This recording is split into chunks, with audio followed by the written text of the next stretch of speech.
Hello, everyone, and welcome. This is a very crucial civic engagement. Happy New Year for those of us that have not seen this year. Thank you so much for tuning in. It is exactly 47 days, 12 hours to the opening of the 2023 presidential election. What a defining moment in the political history of this great nation. In this coming election, more than 90 million people are now registered to vote across 176,846 polling units. 71% of the over 12 million new voter card registrants are young people between the age of 18 and 35. And more than ever, the conversation is rife across platforms, and there is no better time to keep the tempo of the engagement on than now. The People's Townhall is a brainchild of Channels Television and its partners, the UK Foreign Commonwealth and Development Office, through the Nigeria Civil Society Situation Room, and other partners, and many thanks to them. Some of them are in this room at this moment. Many thanks to you for the work that you are doing for our great nation. So as politicians continue to traverse the length and breadth of the country, it is safe to say that none of the front runners are strangers to the big stage and are also never short of promises, but it is a platform where they not only speak about those ideas and manifestos, but they ask direct questions. We also take the candidates up on specific solutions to the very many challenges confronting this country, and this is the platform. The objective is simple: sustain our shared democracy.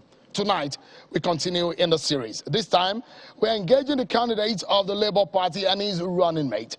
Remember, you can follow and send your own questions to the following handles, which you will find on your screen in the course of this program. This 2-hour simulcast is bringing to you the best of the ideas that these candidate and his running mate are proffering to Nigerians. Use the hashtag People's Townhall. Let's get straight to the business of the day, everyone. I would like to bring on stage the vice presidential candidate of the Labour Party and a former federal lawmaker, Dr. Yusuf Dati Baba Ahmed. And with him also is a two-time former governor of Anambra State. He calls himself a trader. He's a businessman. Welcome the presidential candidate of the Labour Party, Mr. Peter Gregory Obi.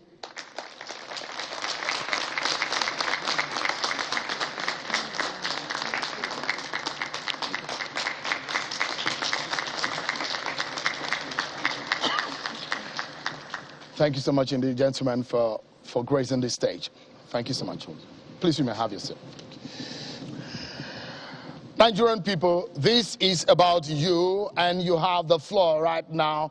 But let's begin first and foremost by hearing from the candidates their opening statements, and each of them will have 2 minutes to tell Nigerians why they deserve your vote on the 25th of February 2023. I will now begin with the vice presidential candidate of the Labour Party, Dr. Yusuf Dati Baba Ahmed. Your opening statement: why should Nigerians vote for you and your principal, Mr. Peter Obi? You have 2 minutes to pitch yourself and your mandate to the Nigerian people. The day you hear the sentence, President Peter Obi, Nigeria has already united. Once Nigerians are united, we will collectively work towards solving all problems: insecurity, failing economy, unprecedented, aggravated corruption. We truly deserve the votes of Nigerians, because this is one election that is turning out to be about character, backed by record, competence, capacity.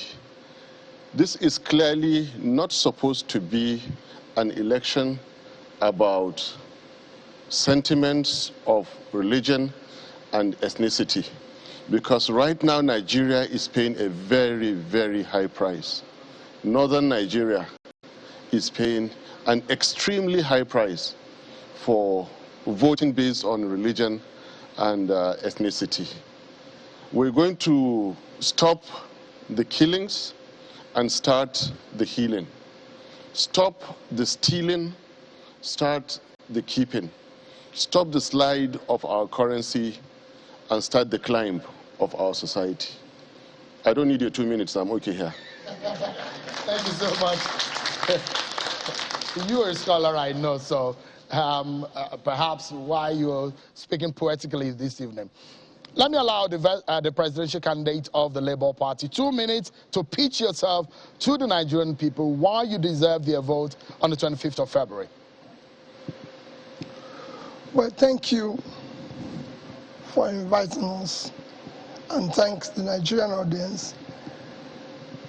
For me, if you look at the cumulative effect of leadership failure is what we're suffering today, where we have a country that have created the highest number of people living in poverty, the highest out of school children, the highest unemployed youth, the highest drug prevalence in any country that I know. The list of bad news is endless. Just 2 days ago, I was flying from Enugu to Lagos, and seated beside me was a young girl who was crying uncontrollably, and I was wondering why. And I turned, I said, "Why are you crying?" He said, she was kidnapped along with her parents, and the kidnappers have let her go. So she's going to Lagos to beg her uncle to give them money to pay, but the mother is crying, they're beating the mother. That is Nigeria of today. These are things, I'm just giving you an example that is immediate, why I've decided to be part of this race. We want to start turning Nigeria around. We want to start building a nation that starts pulling people out of poverty, start bringing our children back to school, start the healing, like he said, start creation rather than consumption. That is what we want to do. Oh, interesting. You've won the stage with your opening statement, but I know that I was going to ask you, how's your campaign going? I have things looking up for you and your opinion supporters. It's going very well. Extremely well. You can see it on the street. You can see them. You can feel it anywhere. No other candidates or people who can walk the streets, and people will be as excited as they are with us. Everybody wants this new Nigeria. Interesting. Before we get started, I also like to ask Mr. because I know you did a press conference when you were talking about fake news. Some people who had fake Twitter accounts in your name and all of that. But it does look like that scenario changed a bit. But how's that for you? It really hasn't changed. Really? Yeah, it's on the increase actually. But I've been able to succeed from the last press conference that I held. It has made a huge impact on 2023 elections. It was actually intended to call a particular gentleman to order. And I don't need to repeat all his utterances. And they were taking us on a very dangerous direction. It was uncivilized, undemocratic, and unpolitical, the way they were attacking our personalities. It was no longer making sense, the kind of politics they wanted to practice.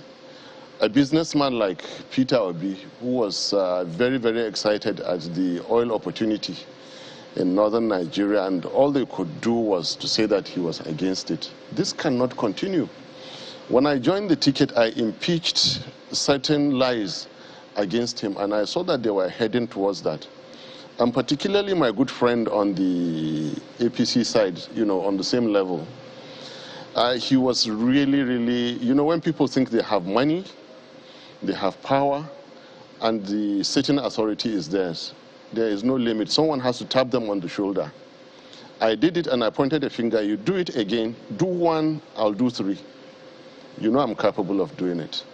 And they've stopped. However, you know, me and my family have been paying a huge price for, you know, my attempts to save Nigeria, to rescue Nigeria. They sent all sorts of people after me. I would have been a lot happier if only they stopped at me as an individual. But, you know, the thing that I was able to sort with the presidential and vice presidential candidate, I ended up suffering from a much lesser level. 35 years ago, at least, our dad of blessed memory passed away. No one ever insulted him until I joined elections for presidency. This is not fair. No one ever insulted. It doesn't happen anywhere in the world. You don't insult people's parents or their families. It doesn't happen. It's a huge price for anyone to pay. Anybody's? Sorry about that. I know it's a bit emotional. Sorry about that. Let's get to the very first segment of the conversation, and it's about security. One of Nigeria's foremost security consultant is the first that will shoot through for us tonight. His question, I'd like to bring to the microphone Mr. Kabiru Adamu. Your Excellencies, ladies and gentlemen, these questions are derived from your immensely articulate Obi/Ahmed Baba pact with Nigeria, creating a new Nigeria. It is possible. I went through that document, and I must commend you for the work you put in making that document available. I have three questions. The first one, you were silent on the correlation between climate change and insecurity. Kindly comment on this, given that climate change and the inability of government to implement adaptive measures is likely to continue to drive insecurity in Nigeria, the Sahel, as well as globally, and this will, of course, impact Nigeria. Question number two. I think they should take that first, then we can come to that second one. Okay. Okay. All right. Do you want to take that question? Well, you know, on issue of climate change, I've said strictly that we'll follow the protocols. And where we think it is difficult for us to follow, we'll discuss it. But there's already set protocols. It's not something you adopt what you want or what you don't want. There's a set protocols that's been agreed globally, and I will follow it religiously. And then where there's issues, we'll discuss it. And that's where I stopped the issue of climate change. I don't want to go beyond that. Okay. Thank you, Excellency. Question number two. You imply that good governance will address insurgency and secessionist agitations in the country in the long term. But what is your stand on these issues? And what would you do in the short term to contain them? Well, like I said, in the short term, the issue of insurgency and whether it's agitations and everything, is to sit down and discuss with them. We're in a democratic dispensation. You govern by discussing, you govern by consensus, you govern by... So I will sit down and discuss with every agitator, without exception of them. We must use carrot and stick. I will discuss with those who want to change. I'm convinced that when they have reasons, you have to look at what is causing agitation today. It's issues of injustice, issues that to do with that, where there's the void of fairness, issues to do with unemployment, poverty, everything. When you start addressing these issues and you engage them in a discussion, you start bringing them to the table. No agitator globally who have seen reason, a convincing argument that things are going the way it should be, will continue to agitate, because they're agitating for something. We all have agitators around us. my children, everybody agitates. But we sit down and discuss it, and when they see reason, they agree with me. But to think that you can continue with this injustice, continue with this unfairness, continue with this level of poverty, unemployment, and young people not knowing where the next meal will come from, you're going to have a crisis in your hand. What about those cases that are in court based on failure of conversations? Yeah, you haven't that's what I'm saying. Should you be president? Everybody. I will discuss with everybody, even if you're in prison. The point I'm making is that even if you have been jailed, I will bring you out and we'll discuss. Because there are things you don't end up unless after discussion. That's why I say carrot and stick. We must exhaust reason before we apply stick. It is important. This is a democratic dispensation. You don't get up and just give orders. I won't do that. I will govern by rule of law. I will govern by, say it again, sitting down and discussing with everybody. Does that include the Jamaat al-Ahl Sunnah al-Dawat wal Jihad in the northeast and the indigenous people of Biafra? I have to find out who they are. Once you tell me it is, if it's you, I'll come to you. I have the exhaust reason. Once you can identify who you are, I'll discuss with you. No matter what you're doing, no matter the type of gun you're carrying, I'll discuss with you. It is after discussing with you that I'll now say there's one government. Because I've been charged. But we must discuss with you first. Thank you, Excellency. Number 3, what is your view on security sector governance, and how will you handle this if you emerge as president, but you are not in control of the parliament? Well, I think the parliament is, they too are insecure. Nobody is safe. It's not as if they live in a different country. So I don't think there will be a problem. They are kidnapping senators, they are kidnapping legislators, they are kidnapping president, and everybody. It doesn't mean to kidnap the president now. Everybody is at risk. Governors are running for cover. So we will all sit down because we are now, anarchy consumes everybody. If they throw a bomb here, it will not spare any of us. Nobody knows who. You might take me and share before the people who came to watch us. So it's important that we start. So when it's a problem for everybody. I'm going to sit down and they will see reason in what I'm doing.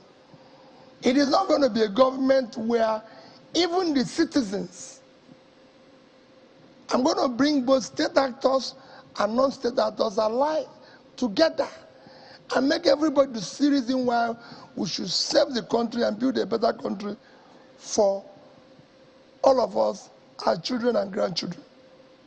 Thank you, Excellency. The question on security sector governance, what's your view on that?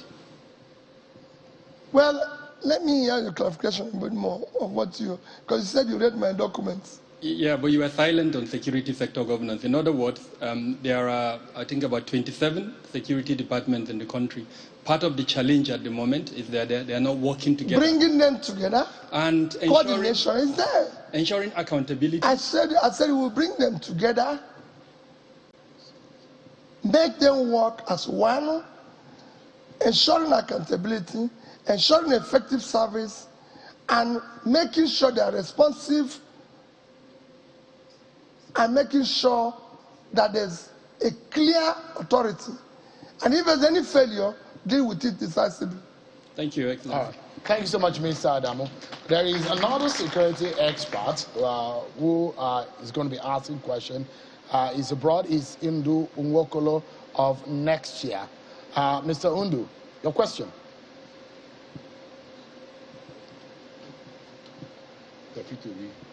My name is Dr. Ndu Nwokolo. I'm a partner with Next Year. Next Year is an international multi-competency development firm based here in Nigeria with offices across the world.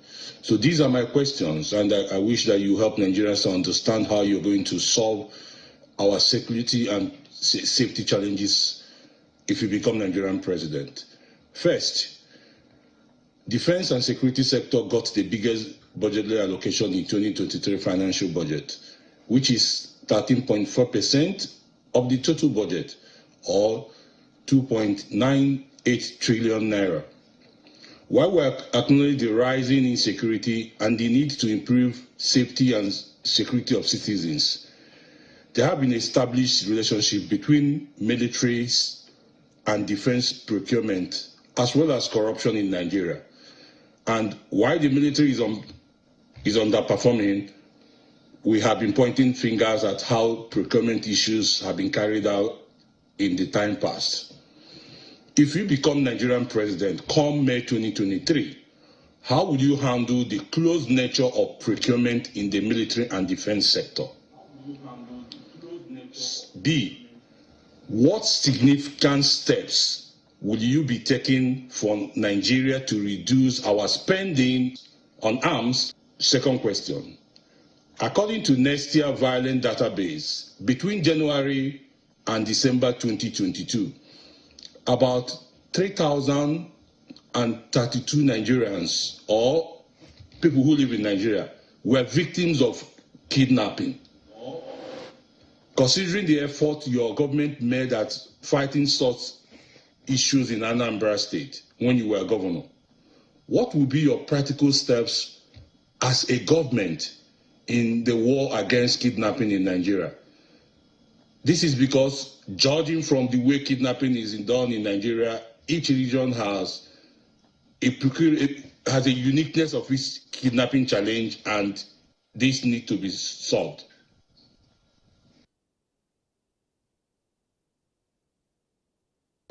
Policing, second-tier policing, which will be different from the federal government policing. Well, let me start with the first thing instead about procurement, if I understand the question clearly. Every procurement, be it in the military or in any other sector, will be transparent. We can no longer allow the military or anybody to operate in a different world because we don't have resources. So we're not going to have resources that people can use to do procurement at their own terms. All procurement must be transparent, and more Nigerians must be transparent, visible, measurable, and we must get value for that procurement. We must be sure that this thing will bring the value added to it. And I assure you that nothing will be under the table, it will be open. On the issue of what we are going to do to stop kidnapping and everything, is that we need to go out to the root of it. We need to involve communities in securing our country. We need to involve communities in securing our country. I give an example, and I'm sure somebody who is here knew a little bit of what I did in Anambra State. We said, listen, this thing starts from the security, from the communities. I invited every single community. We had about 180 communities in Anambra State. Said each of you must set up a security outfit paid directly by government from my office. I paid them, each paid directly by government, bought all of them a pickup, security pickup, other equipment that was necessary. Told the traditional ruler and his thing that I hold you responsible if anything goes wrong in your community. If anything goes wrong in this community, we hold you responsible. And we have 180 communities where we have a telephone line connected and everything. If you do anything in one community, within 5 minutes, everybody have received the message and everything. If you have, and then moved on from community, went to local government, the state, working with approved federal agencies, and it became clear within a period of less than 1 year. The difference was clear.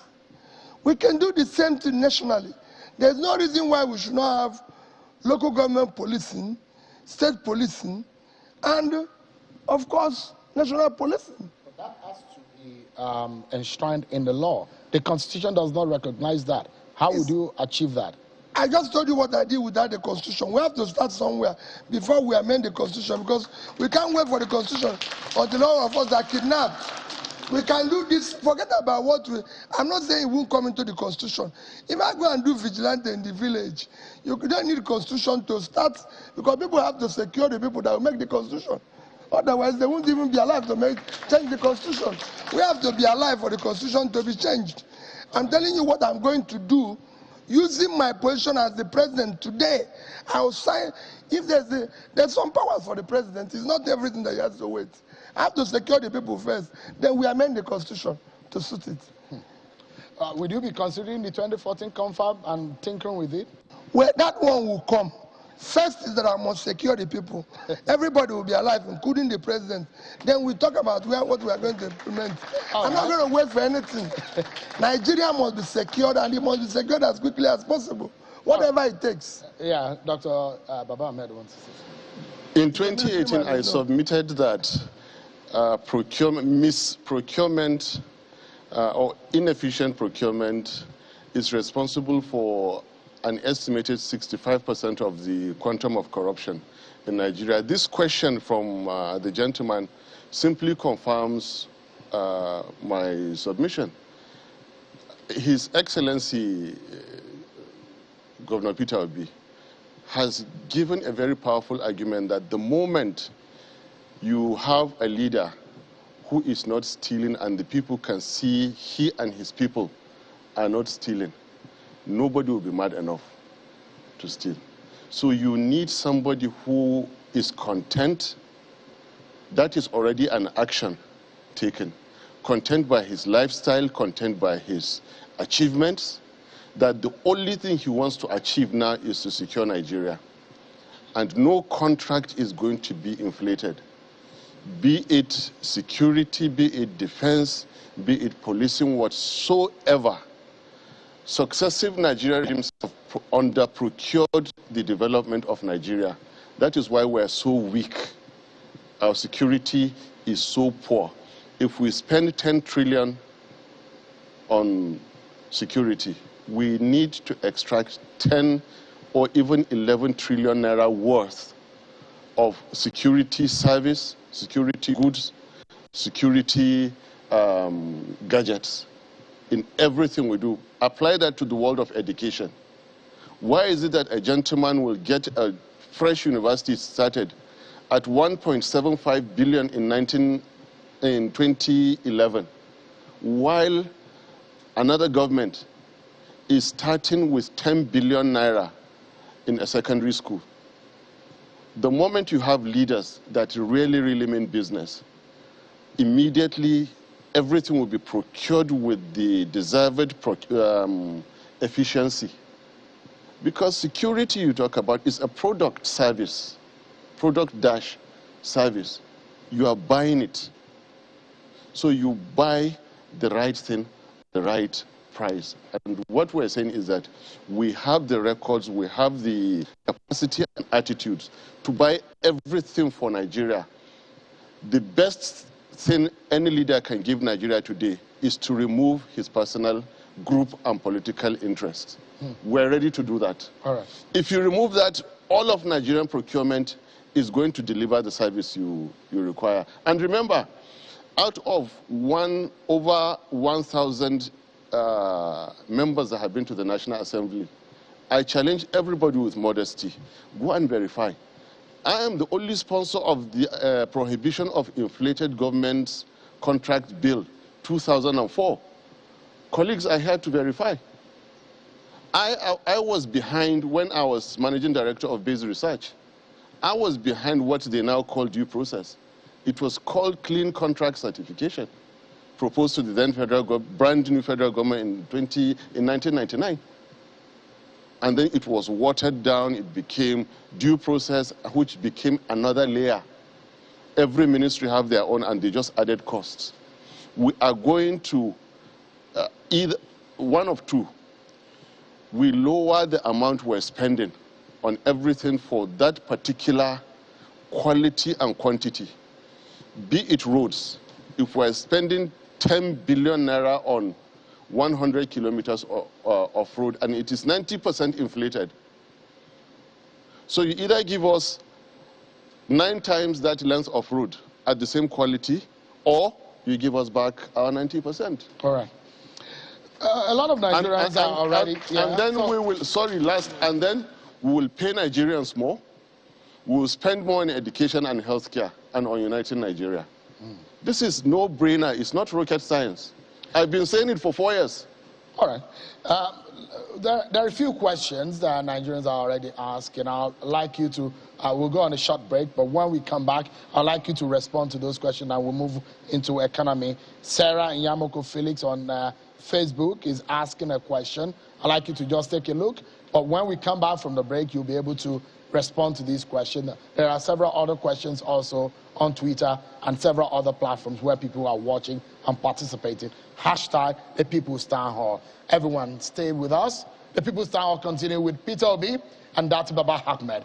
When we return, we'll be responding or getting the response of both men on these questions on social media, on security, and then we go to economy. Stay with us, everyone. We'll be right back.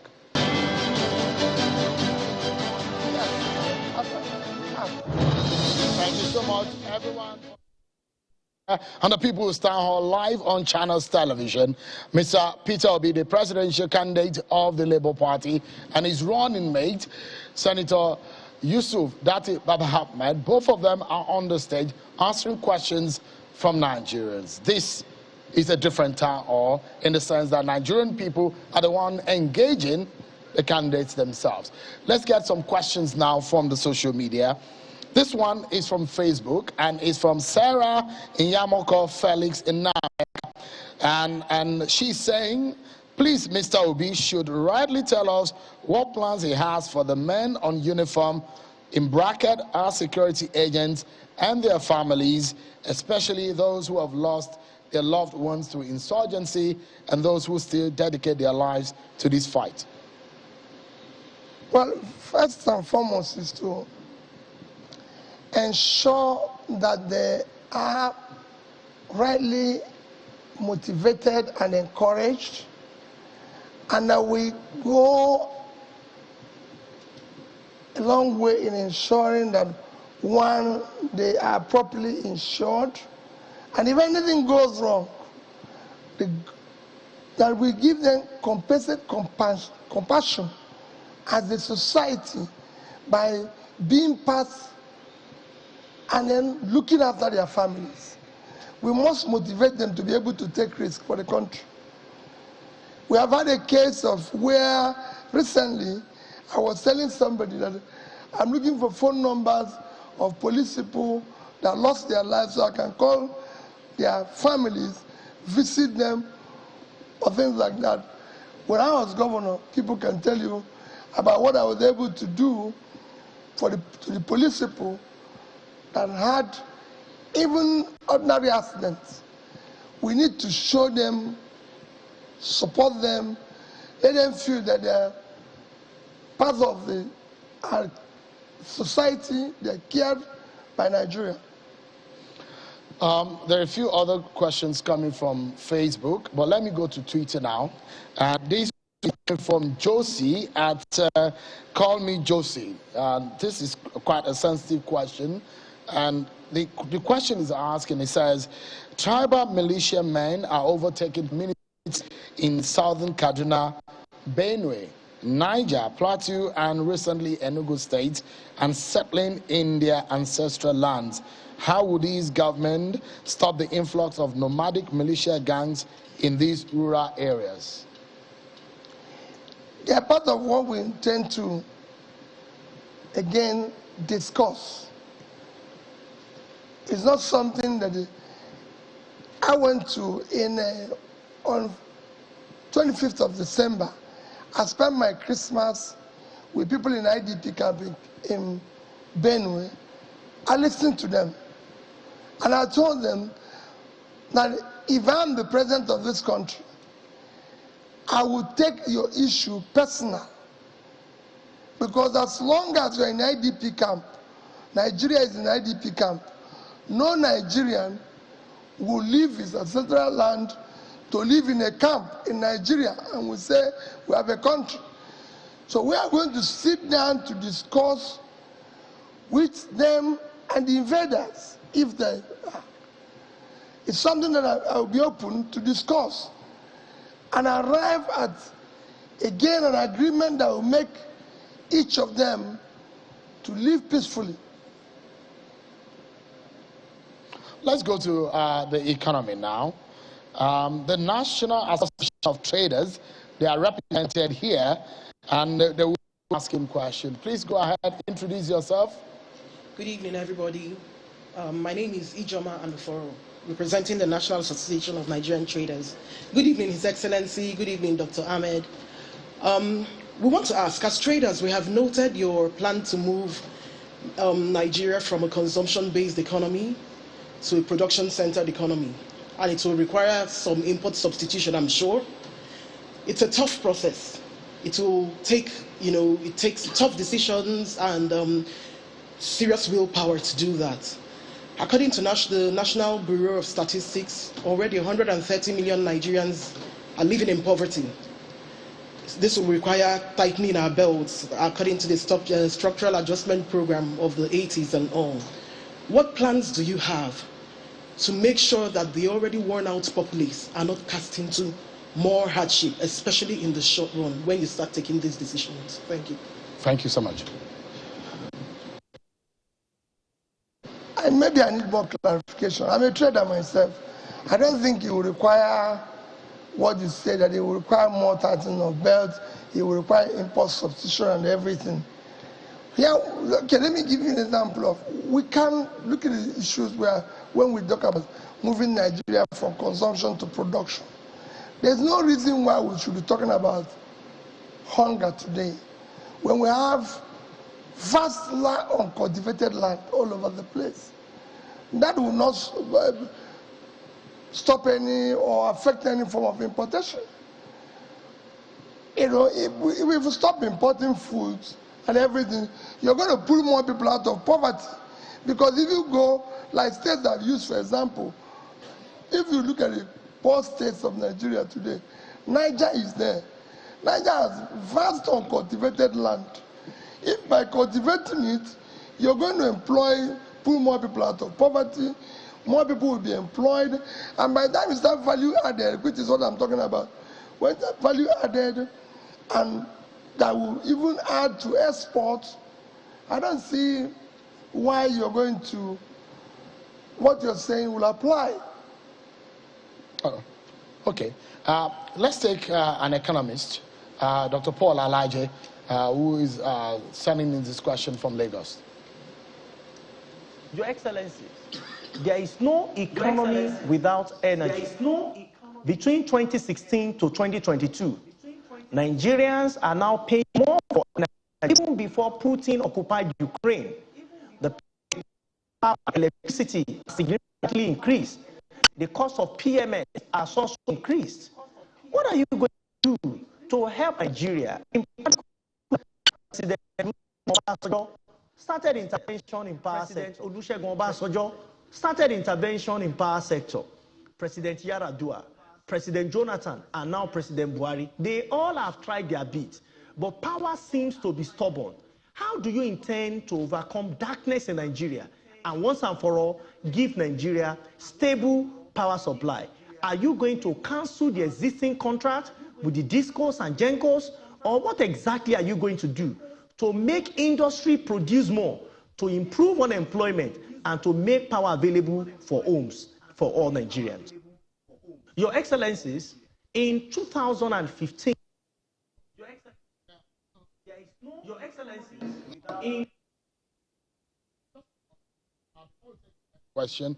This power issue is at the center of our economy. We get it right, we get a lot of things right. I'd like you to tackle the issue of power. What would you do? Well, let me reply what Paul said first. He said it's stubborn. I don't think the power is stubborn.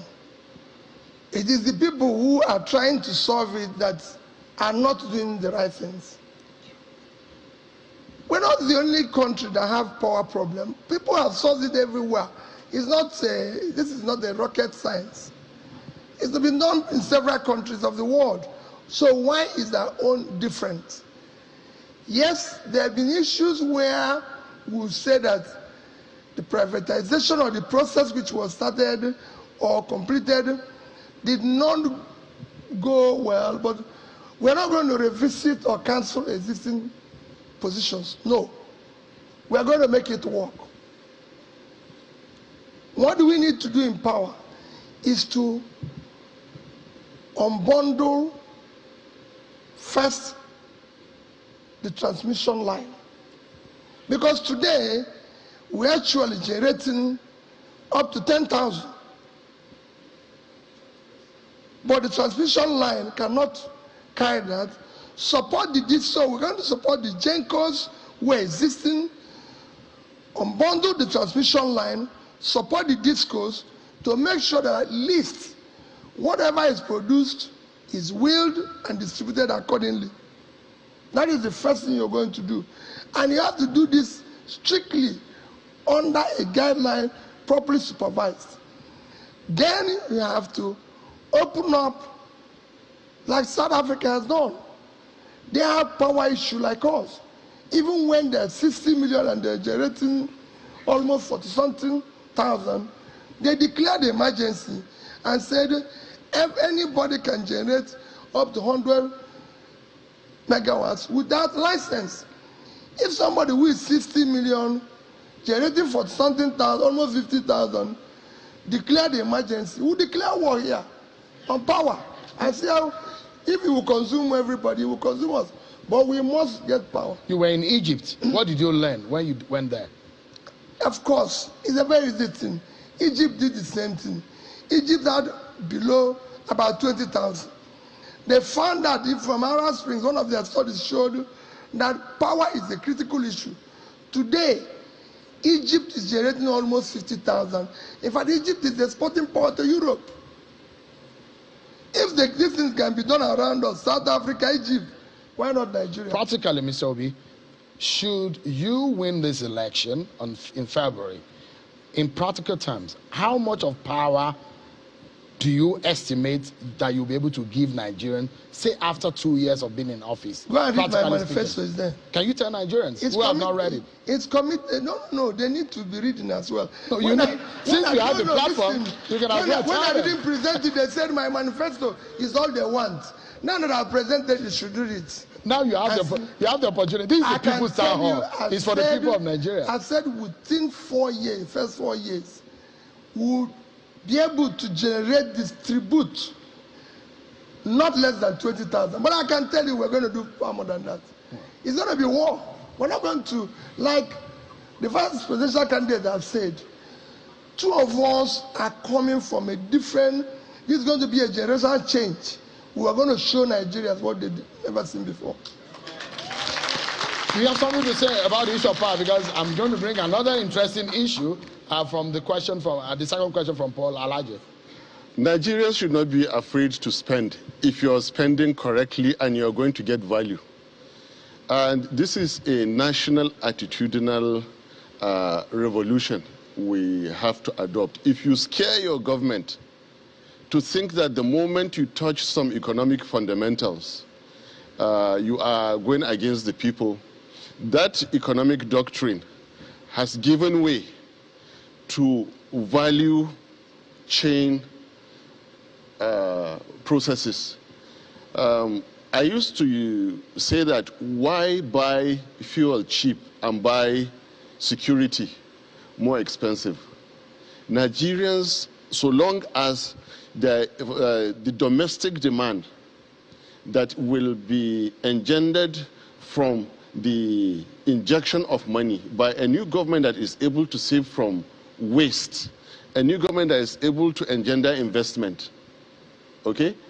So long as the marginal increase, after marginal increase, is going to bring you to a level that you are paying the realistic commercial level price for either energy or electricity, then Nigerians should develop this attitude of accepting and reasoning with their government.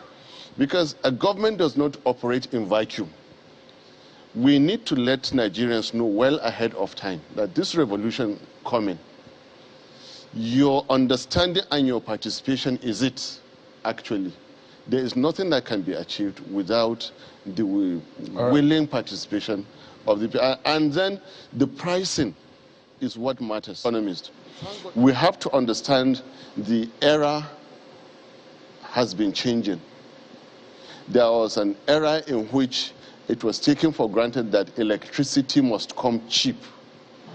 Then to an era that government will now be adjusting it depending on, then to a level in which they have to pay the commercial rate. Now, what is the commercial rate? If the commercial rate is high, the country must be brave enough to pay it, because if the people use all sorts of arguments to refuse to pay, then you have a problem. It will not work, and government will have to continue to subsidize. Let's listen to yet another question. This one, I guess, is on inflation from Dr. Alaje, the economist.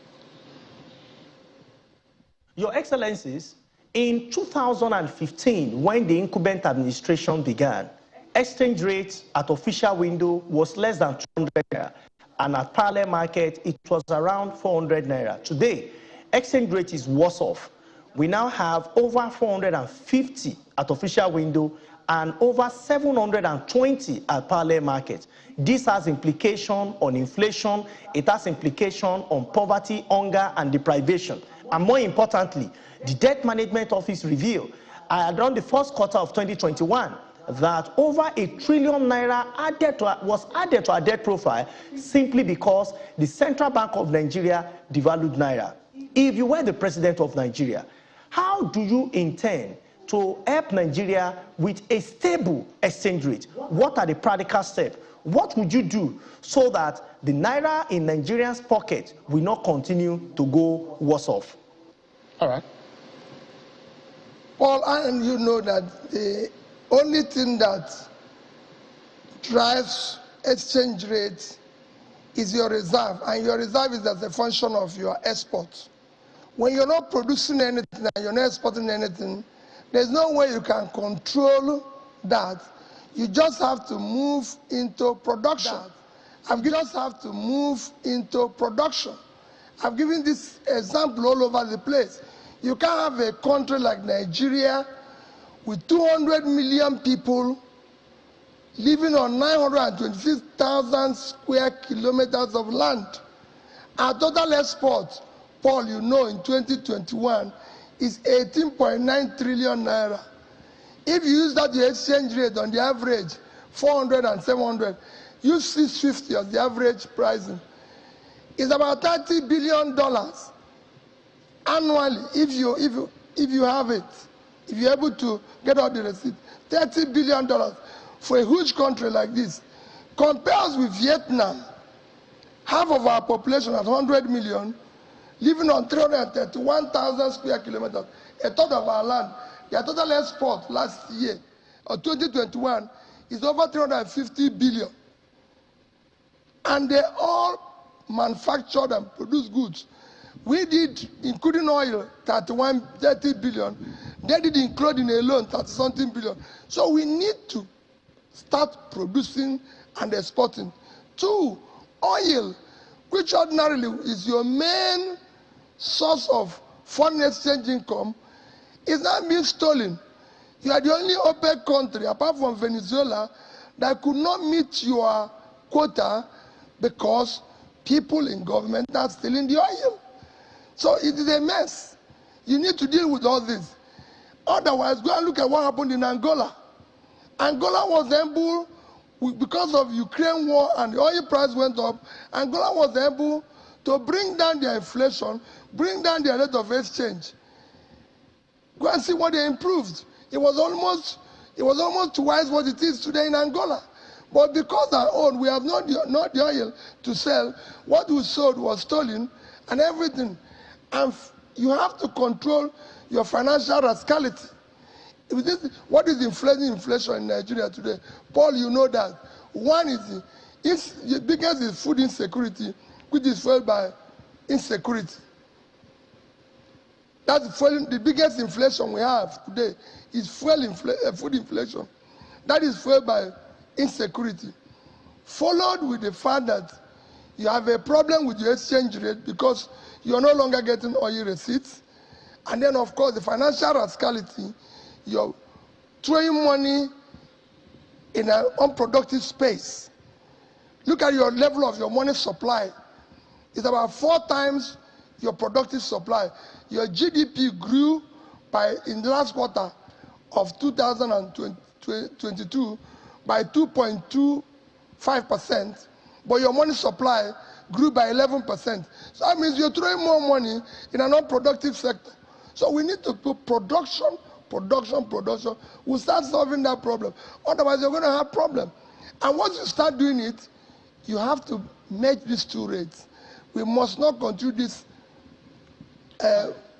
criminal rate of exchange. Mr. Obi, the Manufacturers Association representative is in the room, but there is something I would like to clear, and this is a very quick one. There is a lot of blame game around on the issue of the fiscal part of the economy, the policies of the CBN. Who would you blame for that? Well, I blame the fiscal side. You know, often at times we blame those who are working when we should blame those who are in charge. I had a situation in Nigeria that I say it very often. There was an agency in Nigeria that was bought. This was about 20, 30 years ago. I was involved in a probe. They bought a house. This agency bought a property in United Kingdom. 400, that property is supposed to be 400,000 pounds. But this agency paid 2.4 million pounds. Because this is a property I know, and I knew where the environment, that there's no way a property can cost that much. Because, of course, it's not here that people can do anything. If you Google in London and say, property in this area, they showed me. So I decided I must see to the 8th. In the end, it was clear that there was a directive from a big man who told a young person to pay that price and said that that is the price. So the question became, should we sack this person who, obviously for fear of his job, was doing what the young man said, or do we deal with the big man? Everybody said we deal with you. I said, no, you can't deal with him. He was just merely obeying orders. And in Nigeria, when you don't know where the next thing will come from, you probably do certain things that you ordinarily not do when you know where the next thing will come from. And when I confronted the man, he told me, he said, as I thought this man is giving him this order, his wife was, this happened to him, and if he doesn't obey, they'll bundle him back. And then his children will stop going to school. So as far as it's concerned, even if he wants 10 times that, he will do it. So I'm not holding forth for doing the wrong thing. But let's go to the source. That's why that said, if you don't do the wrong thing, those below will not do it. So, I mean, and I've done it in another. So if you win the election, the CBN structure as it is today, would you leave it or would you do something about it? Don't worry what I'll do. Be rest assured that I'll do the right thing. All right. Quickly, because the Manufacturer Association is... I'm not giving a different position to Mr. President in waiting. I'm only adding. You said who would he blame? We should blame the head. We should blame the president. That's what His Excellency Peter Obi has been saying. Hold us responsible for anything that happens. In the first 16 years of this democracy, they had the patience to award contracts, even if they were inflated, and be following up and be collecting. Here come the last 8 years of our democracy. They were so pressed for 12 years while they were looking for power.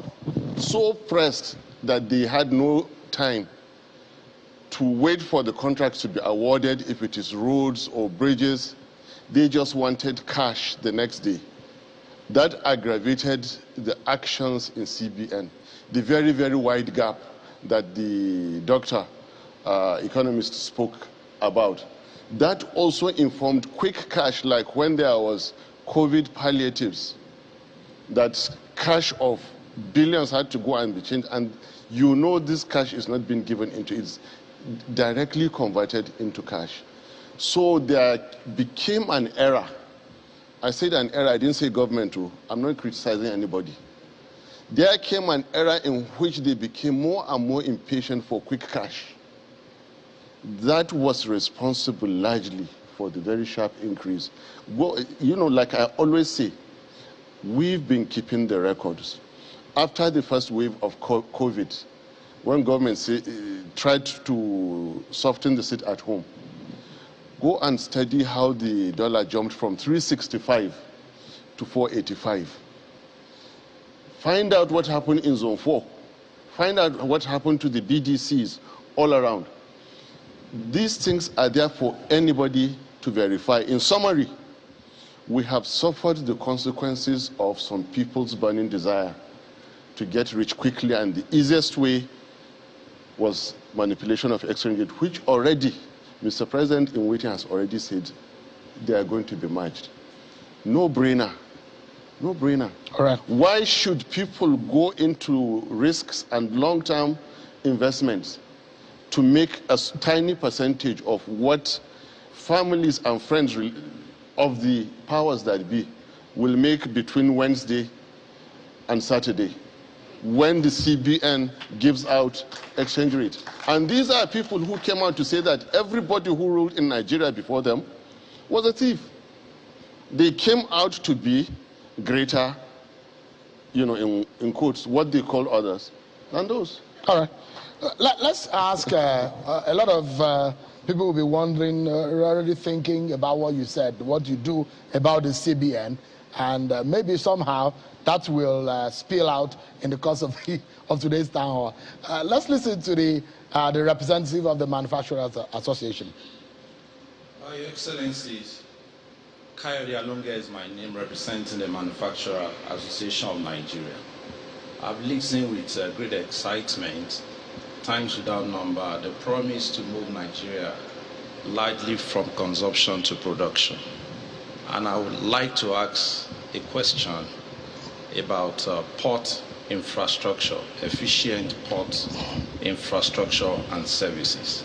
There's a strategic relationship between ports, import and export. You have touched deeply on it tonight. With what we have today, a country of over 200 million population, with a far bigger economic potential than Ghana, Cote d'Ivoire, Kenya, Egypt, Morocco, we have, a port inefficiency that is crippling the performance of our economy. If elected president come 2023, what would you do differently to improve efficiency of our port infrastructure and services? Thank you. Thank you so much. Appreciate And it. you know that 20 years ago, the biggest port in terms of operation, the busiest, was Singapore. In 20 years, Singapore have moved from number 1 to about number 4 or 5 today. Because the port of Shanghai, other ports have come up, 3 have come up in China. Even Rotterdam, that used to be the biggest, the few have all gone. So these things change as quickly as possible.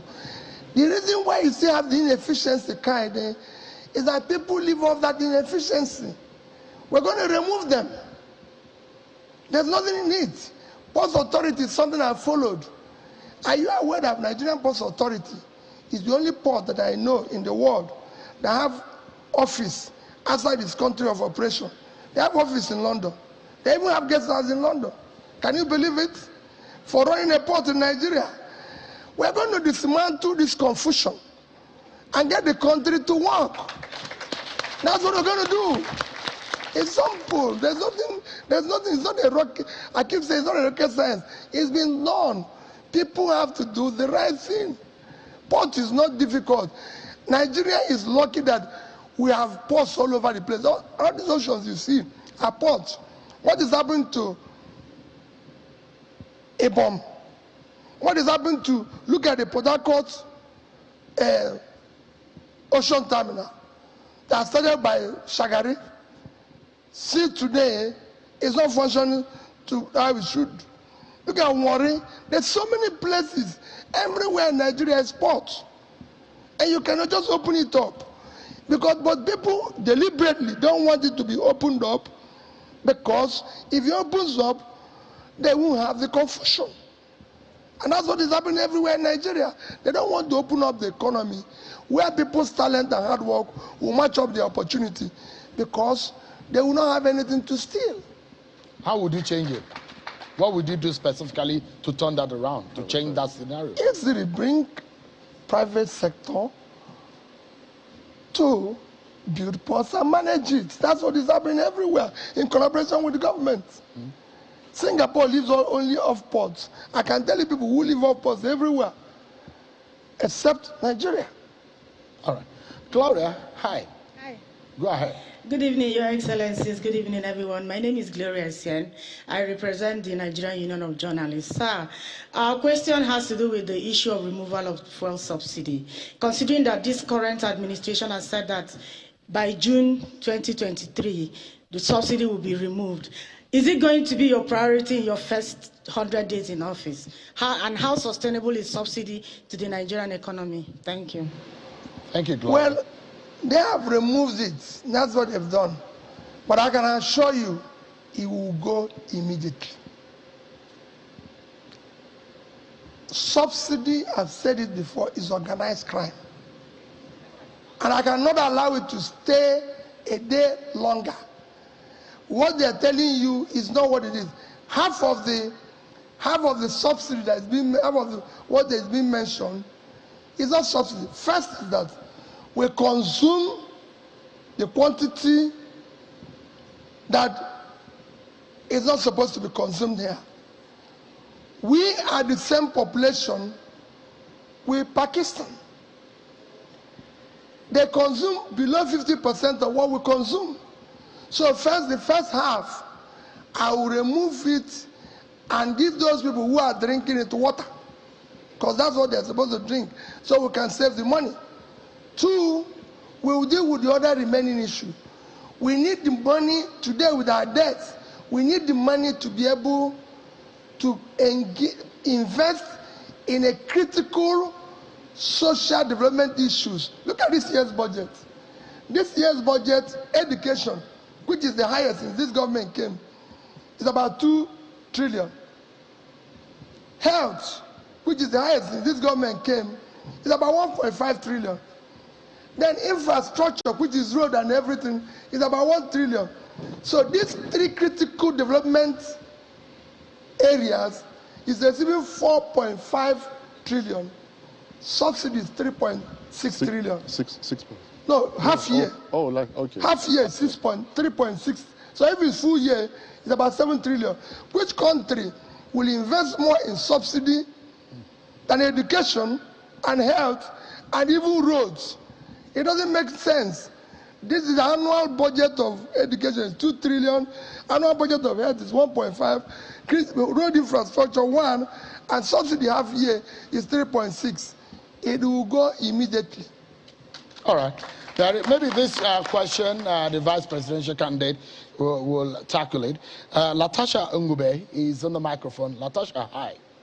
Good evening, Your Excellency, Mr. Obi, Mr. Dati. It's a pleasure to be here. I'm a lifestyle entertainment, human interest writer and editor, as well as a socio-political analyst. Aside from my ever-growing concerns about the redistribution of wealth amongst the youths, job security, home ownership, and so on, I would like to focus on the one area Nigerian youths have distinguished themselves and promoted the country in spite of its many setbacks. The entertainment industry has grown in leaps and bounds, with many international players moving in to cash in on our talent and creating millions of dollars and taking it away. What plans do you have when you're elected, or if you are elected, to scale the industry, create structure, and bring in everything we can and build Nigerian youths? Thank you. Thank you so much. That's a very double barrel in every sense. youth-oriented, and the economy also? Before I answer, let me once again appreciate the contribution of Nigerian youth in bringing Nigeria out to the world and actually adding so much value to our GDP. You see, the bedrock, education. If we raise the value, the quality of education that we give out, it will, from inside the industry, improve their work ethics and deliverables. The second thing is from the side of the economy. We have been speaking about boosting the disposable income of Nigerian families so that there's a little more room to consume on entertainment. I mean, to spend on entertainment. And that is a huge boost that we can give to the industry. The rest are all tied to what Mr. President in waiting and what we've been discussing here. Power, security, an economy with all requisite infrastructure. Then, of course, by the time we're able to pass that message out that security in Nigeria has drastically improved, we will move a step forward to link Nigerian movie industry, Nollywood, with international movie centers. And by the way, it has pained us a lot during this World Cup season to sit and watch without Nigeria. When African Cup comes up next, like I said I would do with ASU, I will again plead with Mr. President to whoever is in charge of sports and youth development, ensure that all is done. We move mountains to bring African Cup to Nigeria. There is no way World Cup will be played without Nigeria. Nigeria has passed that. It will never happen again, by the grace of God. This is entertainment. Sports is entertainment. And Nigerians, and then we're going to proliferate sports, its infrastructure, and the reward coming to the participants. Never will the salaries or allowances of Nigerian players be delayed by 1 hour. We will be there to ensure they are compensated and compensated over their own compensation. Link them with industries and companies. Raise their profile internationally.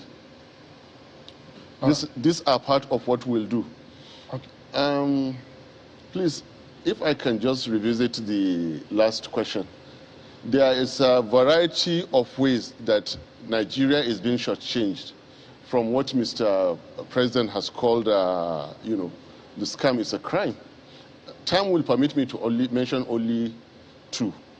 You see, when there is a Ponzi scam like the subsidy, a very, very small group of super rich who do not consume Nigeria, they don't consume Nigerian food or anything that adds value or brings the money back. They only they exchange the money. By exchanging that money, they are depressing the Naira, which is a loss. And I have argued that any further depreciation in Naira is a direct assault to our national security. Then it is depriving a key area like security. Just imagine injecting, for example, 6.3 trillion on security and not on a scam called subsidy. Just imagine what it will do. And whenever you speak about amounts, look at, for example, if you say 5 trillion is going to be spent under a system like ours, look at 5 trillion to be between 30 to 40 trillion. Because right now, the 5 trillion spent is giving you only 15 to 20% at best of the value of services and products and works that you're getting. Once, like I said again, group, personal, and political interests are removed, without increasing any amount, you have increased the value of what you are getting. So when you speak about 5 trillion now, you're speaking about 30 to 40 trillion during our own time. All right. Let's wrap up quickly in just about 60 seconds on the economy, because we still have education, which I'm very, very passionate about. The issue of health is also there. And more importantly, women, the young people, and people living with disabilities, we must tackle those issues tonight. Quickly, Ms. Shelby, if you want to touch on the issue of subsidy, what would you do with the money? Then also, if you become the next president, if you are elected in February, you will be inheriting a burden of about 77 trillion naira in debt. How would you resolve that? Two things. Let me go to the issue of fuel subsidy again. We have Dangote refinery almost nearing completion. We will accelerate its completion. We have modular refineries today that have been completed. They can't even get crude. Can you believe it in Nigeria? That we have even modular refineries that are completed, they can't get crude. Something that is available all over the place. We are gas-rich country. We will encourage gas fuel vehicles, and as well as, again, gas consumption in other areas where fuel is needed. Even people that say it's illegal refineries, we will bring them into legality by sitting down, because I said I'm going to talk with everybody. So if you're illegal, we will regularize their position, discuss with them, bring them into the purview of what is right. They become part of what is right. On issue of debt, I said before now several times, there's nothing wrong in borrowing. Every country of the world that I know and have studied is borrowing. But it is what you borrow for that makes the difference. When you borrow for production, it works. When you borrow for consumption, you have a crisis. The crisis we face today shows that we borrowed for consumption. And because of it, we did not see the growth in the value. In 2015, our cumulative debt was about 15 trillion. Today, it's about 75. So we've grown it's grown 5 times the size. So it's now from 15 to 75. We're talking about 400% increase. In 2015, our GDP was over $500 billion. In fact, our per capita in 2015 was 2,550. Today, after we have borrowed 400 times, which means our per capita should have been about 1,000 now, but it's 2,000. So what happened to the money we borrowed? It's a very simple thing. If that money was properly invested, there's nothing wrong.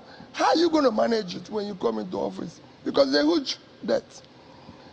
We've now moved to where we're owing less than 20% of our GDP to almost 50%. Because if it's 77, at 410, if you add a little, we're going to have $200 billion of debt with a GDP of 450%. What are you going to do? First is that you stop all borrowing. Every borrowing now will be for investment. 2 is to discuss with the lenders on how you can now stretch the borrowing to be able to pay and be able to continue growing the country. Leave financing for me. I will know how to handle it. It's my sector. I'm a trader. So I will deal with it. But nobody will ever borrow again if you're not borrowing for investment. There's nothing wrong in borrowing. And we'll then start saving. You see, people talking about, they have said it, every candidate have said it, I'm stingy. They didn't know that investment and saving is development. That's how you develop. The biggest debtor in the world today in terms of countries that are developed is Japan. Japan is owing over 230% of their GDP. But Japan is the highest holder of US Treasury. Here is that what they borrowed is consumed, nothing saved. So we entered one chance. Let's go to education, because this is another very important aspect. We have the representatives of us. It's good to see you again. Please go ahead and introduce yourself. Thank you so much. I'm Ben Ugeoke, representing ASU. You spoke about education receiving 8.2% of this year's budget as its funding. And you said a serious country shouldn't do that. I believe you.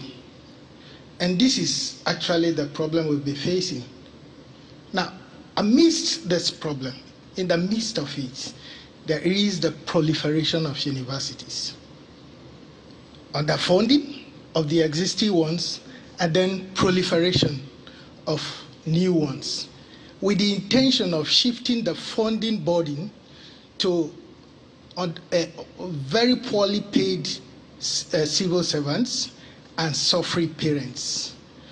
What will be your views on this? And again, Tertiary Education Fund is the biggest intervention fund now for universities.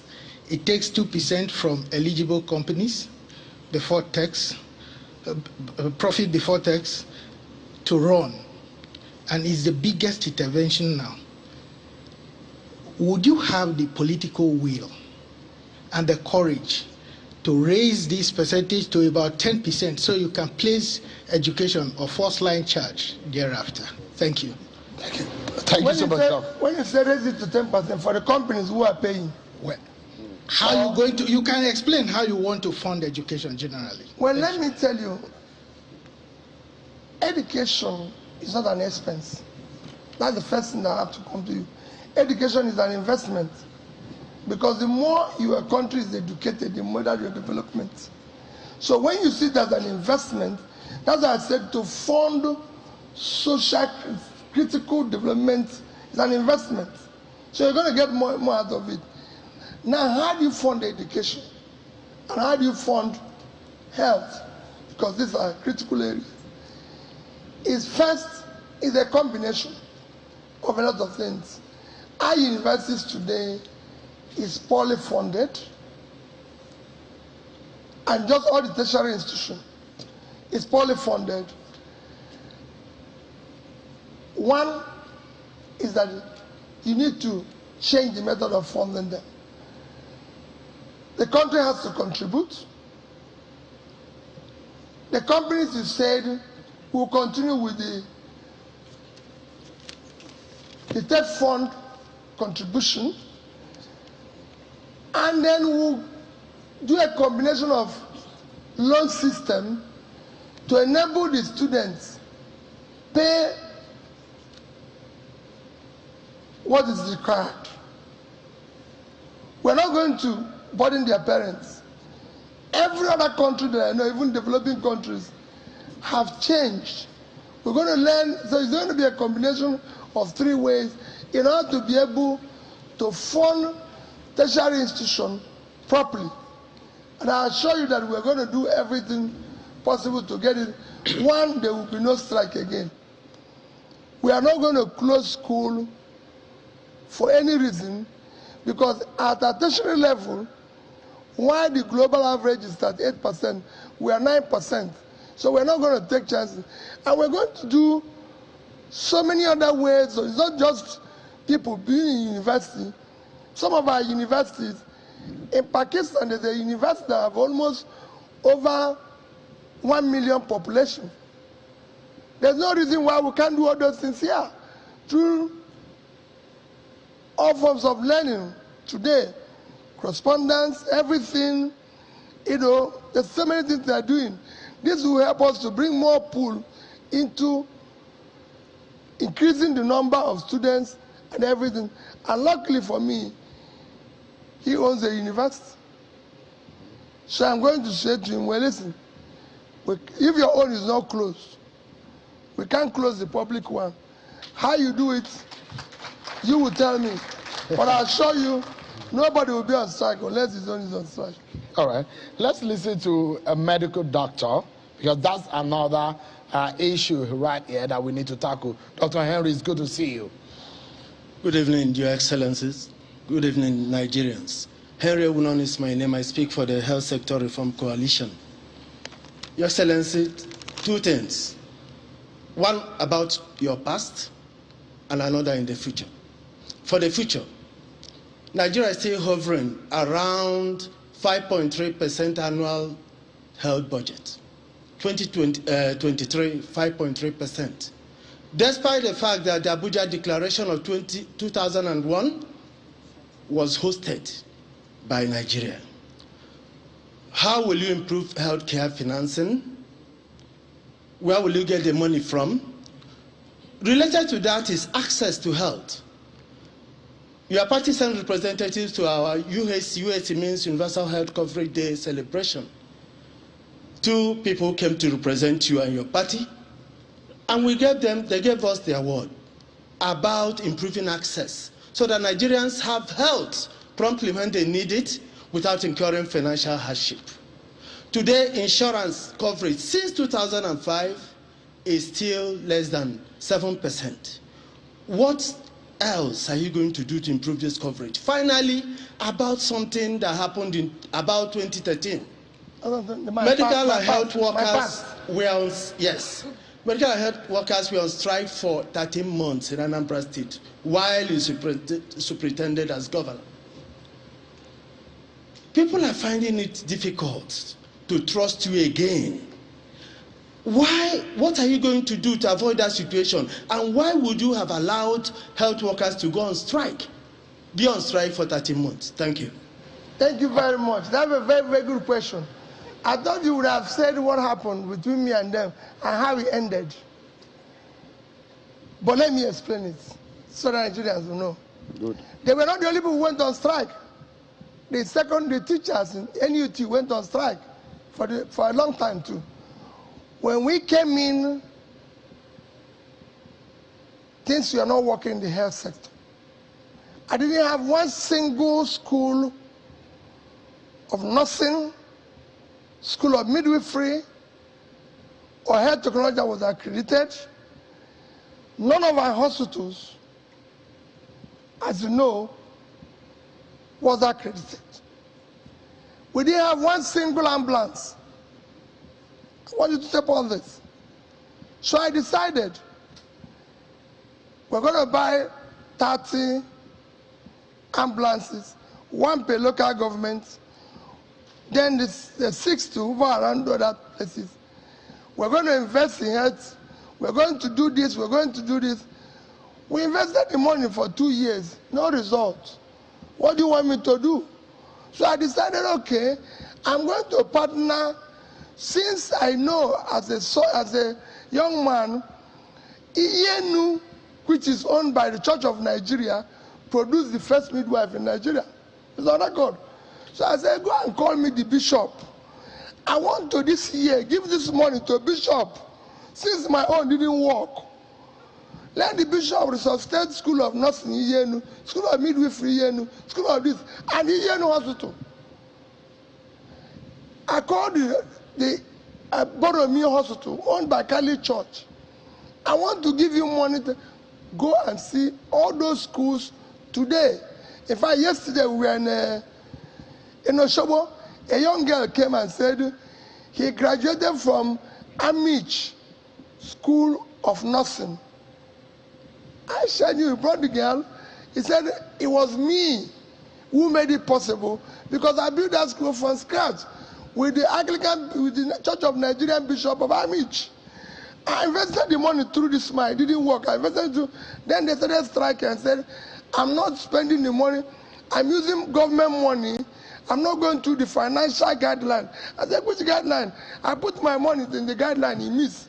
So I put it to where they threw out the other way, and it worked. So how can we? Today, we settled. I paid them for now.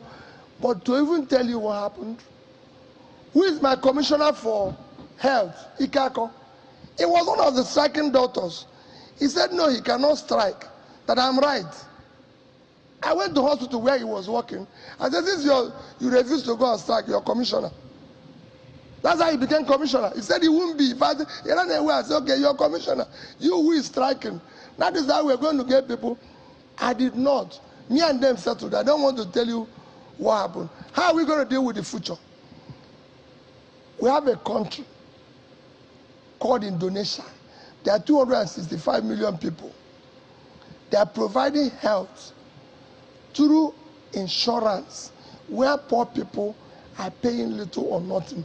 The rich people are paying more. That is happening in India, where they have 1.4 billion people, the same insurance. We will do it here.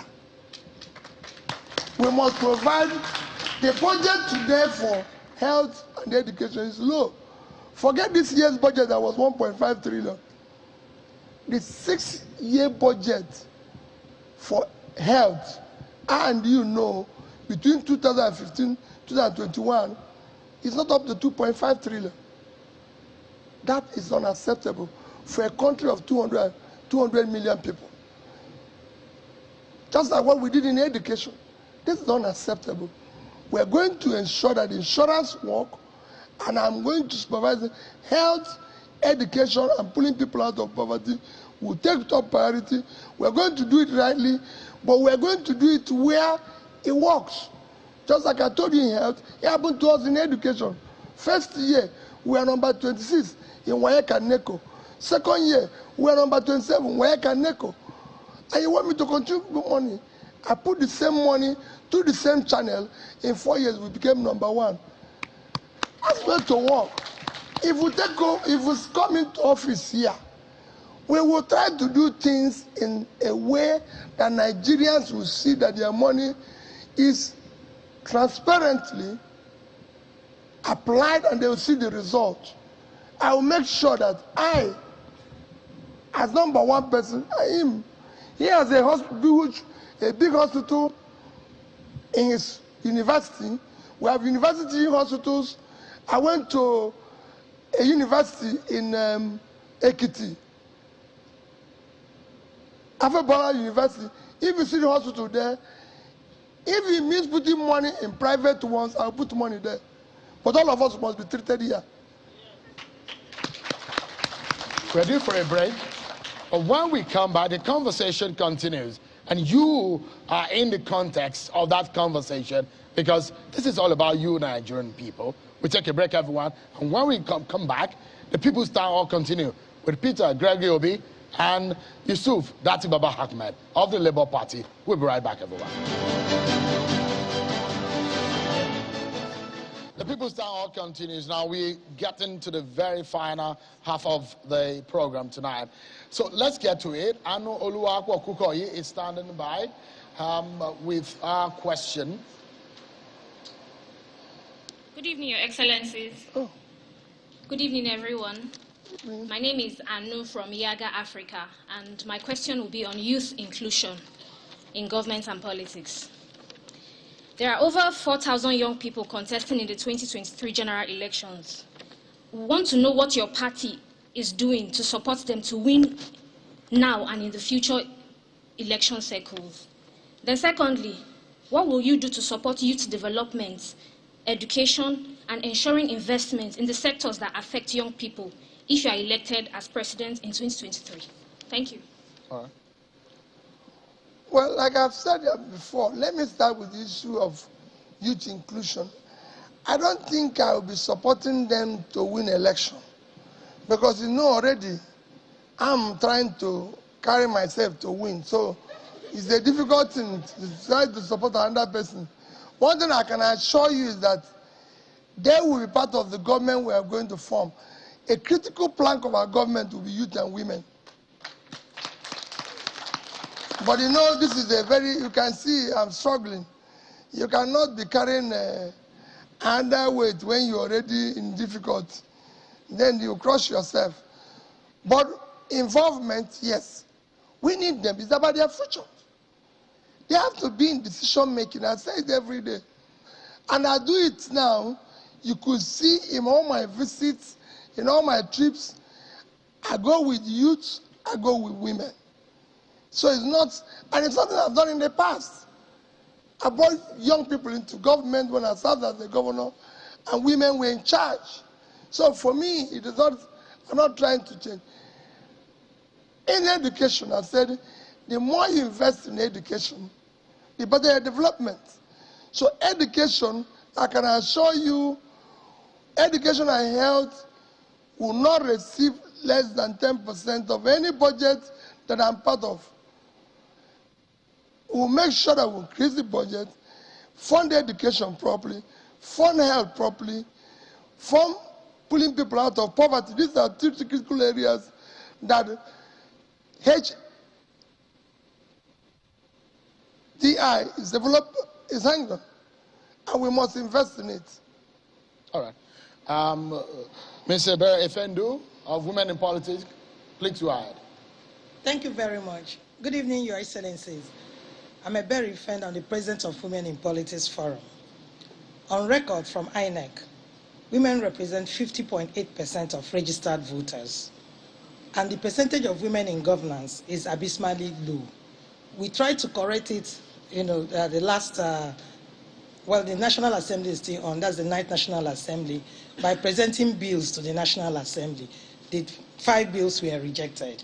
I want to ask you specifically, what will you be doing to change the status of women in governance, to ensure that women's political participation is equal to our votes? Because no politician, I know that as you are going around canvassing for votes, women, without us supporting you, you will not get elected. So what specifically will you be doing to ensure that there's increase of women's political participation? Thank you. Thank you. You know, I've always maintained that what we need to do is to look at people's past. Just like somebody came now and said, looking at my past, and I was able to explain the circumstances I found myself that made me to take decision that I took then. Now you're asking the same question, how will you?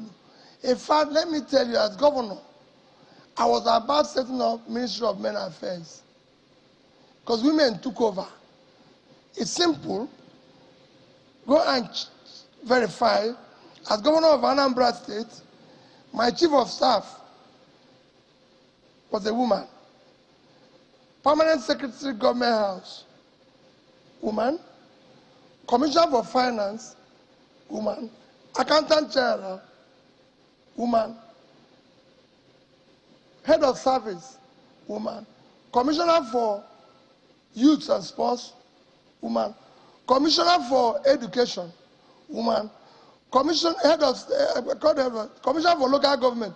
I said, they took over. It was us that was listening. And I can say it without anything. Women are more productive in Nigeria than men. Any day, any time. I worked with them while I was in the banking industry. They saved the bank. When they believe in anything, they go for it. I wish our men would do the same thing. And they are less corrupt. They're less corrupt. When they are really satisfied with little, the men will just go on and on, forgetting that it is public money they are taking. I'm very sorry about that, man. I'm one of you, but I have to say the truth of what I observed in the whole exercise. So, for me, this government is about women and youth because we want to change the country. They're not going to look for me. They're not going to. And we're going to, that bill, you said that we're going to represent them. We're going to revisit it. It's very important. Bangladesh did it. That's why they changed. One of the fastest developing places today is Bangladesh. Prime Minister is a woman. Opposition party leader is a woman. Speaker is a woman. You know, when they're there, because they have children, they have families, they want to succeed. All right. Yes, we have someone from the National Association of Persons with Disabilities. Please go ahead. Introduce yourself. Yeah. Thank you very much, Your Excellencies, and good evening, Nigerians.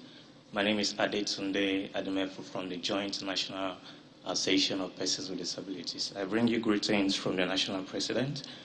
We have two questions. One, Nigeria currently runs an inclusive education policy, and by inclusive education it means bringing learners with disabilities and learners without disabilities in the same classroom, learning together, and of course that's a strategic plan in addressing future discriminations. Do you believe in inclusive education? If yes, what are the plans that your party has? If no, why?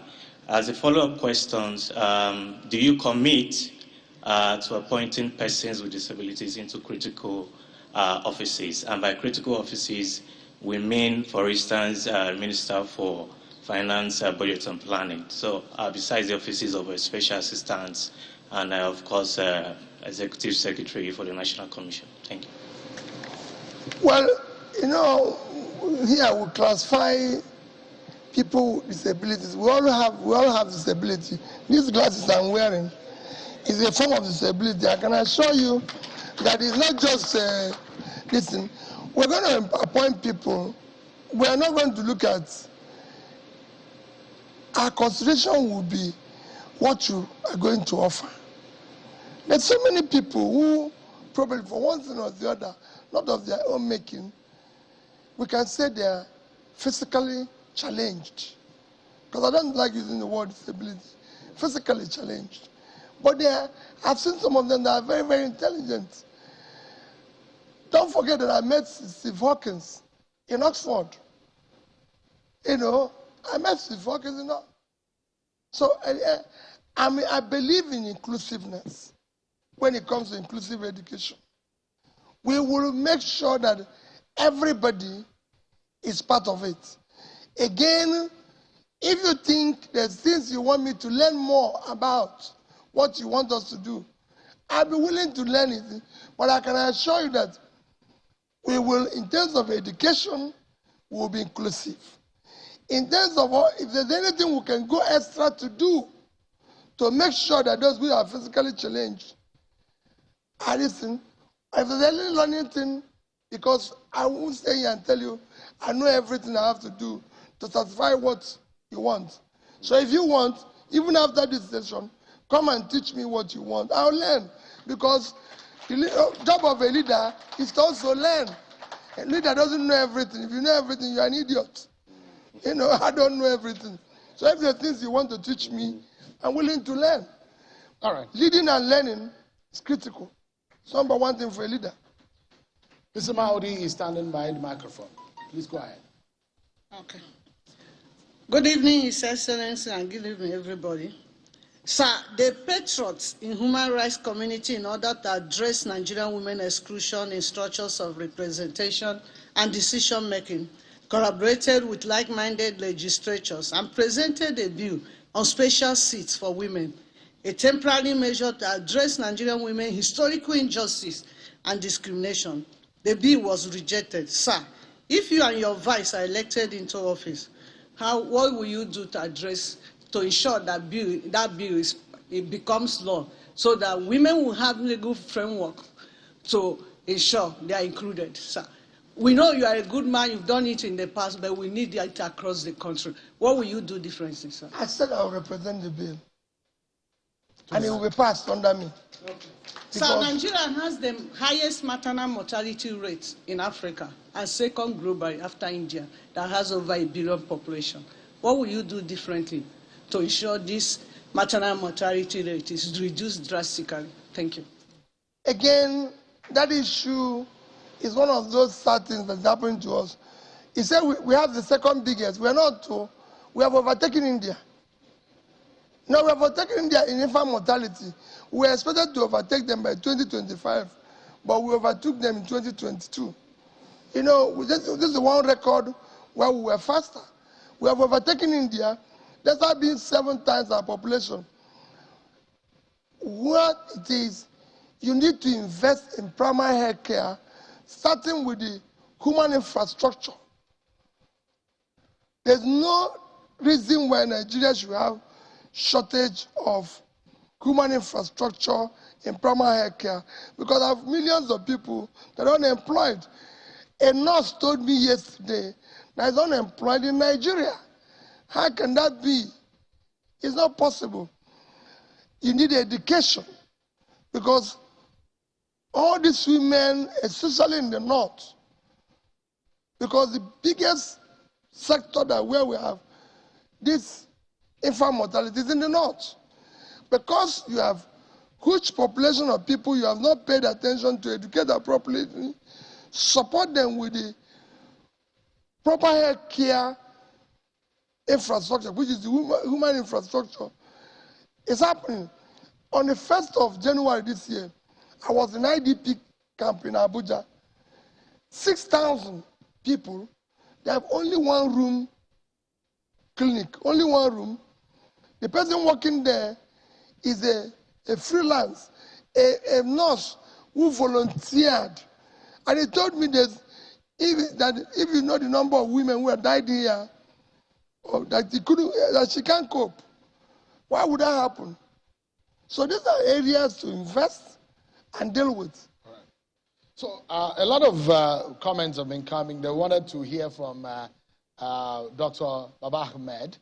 A lot of Nigerian doctors have fled the country.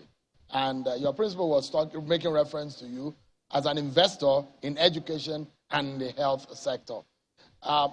Does your mandate have a strong plan on ensuring that more Nigerians stay and service the health and education sector? The UK alone in 2022 had almost 80,000 Nigeria go for education. Either the one they applied for and their family that went with them. Almost 50,000 of them had application that they went for education in the UK. That's just one country. So what does your platform or your ticket have as planned in those two areas? I believe in healthy competition. And we're not going to be operating from a point of weakness, driven by the fact that great changes are about to happen. First of all, it is better to have brain drain than to have a brain in the drain. I've been saying this for a very long time. We cannot afford to have educated and trained medical practitioners and others see them go to waste because the system is not working. Right, go ahead, build up a career. When things are okay back in Nigeria, we'll bring you back.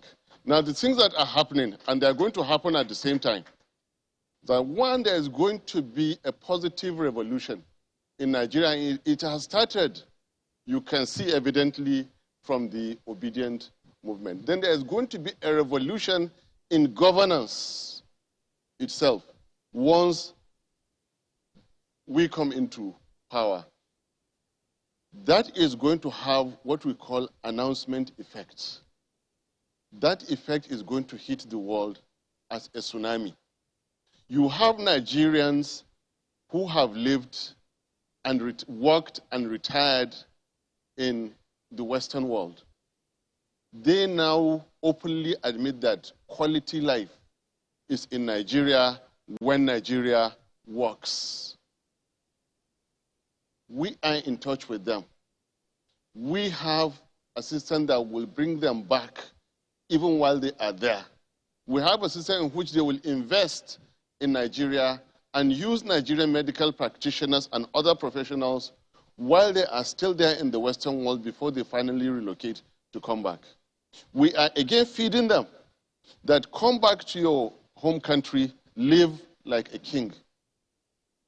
Don't slave your life away in that quiet, cold. You have built the profession, you have built the career, good. Now it's time to come back. So this is what is going to happen. All right. Security in Nigeria has been fixed. Nigerians are secured. Money is going to start flowing in. The government is just and is serving justice. Investment is overflowing into Nigeria. Then expertise will be following. Then Nigeria's position in the world is not only going to be by population. Nigeria's position in the world will begin to reflect its population and its productivity at the same time. These are the revolutions, these are the movements that are emerging in the next, I can say, 48 years that are happening. This is real and present. It is happening now as we speak. There are medical doctors who have succeeded in all that they can succeed. They have the money to bring into Nigeria. All they want is a government that will make Nigeria work. And it's coming. All right. We're just at that moment. We'll listen to your closing thoughts. We just have about a minute each to close your argument before we close finally. But there is a question, Mr. Obi, which we're getting people would like you to comment on.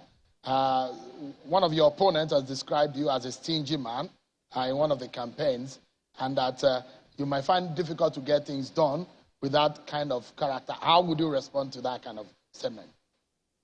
Well, very simple is that as governor of Anambra State, between the year 2000 and year 2015, the only measure of development that is known globally is Millennium Development Goals. This is a standard benchmark. If you check, when I became governor in 2006, we started implementing it in 2008.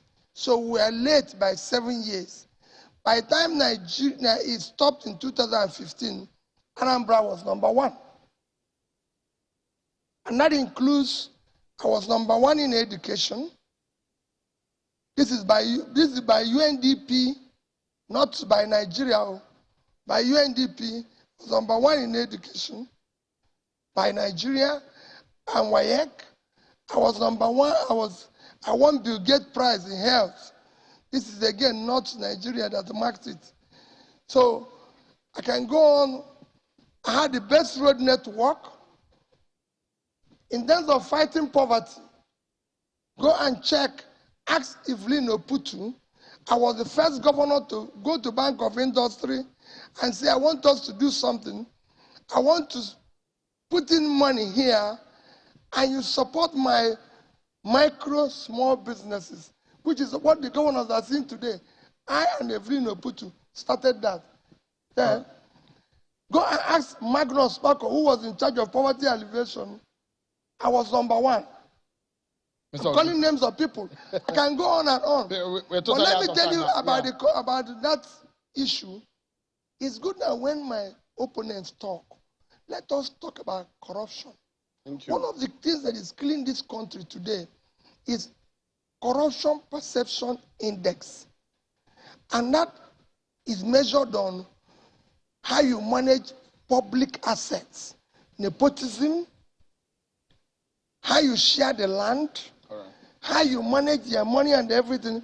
And I've challenged everyone and just said, go and see whether there's anywhere a kobo of Anambra State money is missing. Saving have now become an issue when people have stolen all the money and impoverished the country, and you're now questioning a man who's left the money without anybody telling me to leave it and go. Mr. Obi, we'll take that as your closing moment because we're totally out of time.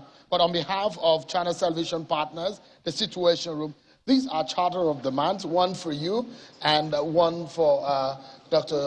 Dati Baba Hackman. These are key areas in which the civil society organization want your team to look at and tackle. But I must sincerely thank you on behalf of all our partners and everyone who have come to witness this event tonight. Thank you so much indeed, and I wish you the very best in the coming days. It's just 40-something days to the election. Thank you so much. Thank you indeed. Well, Nigerians, you've had your voice, you've had your say, you will have the opportunity to make your vote count, and that is going to be on February the 25th. Thank you so much, everyone, for watching. On behalf of Channel Television and its partners, it's goodbye from all of us.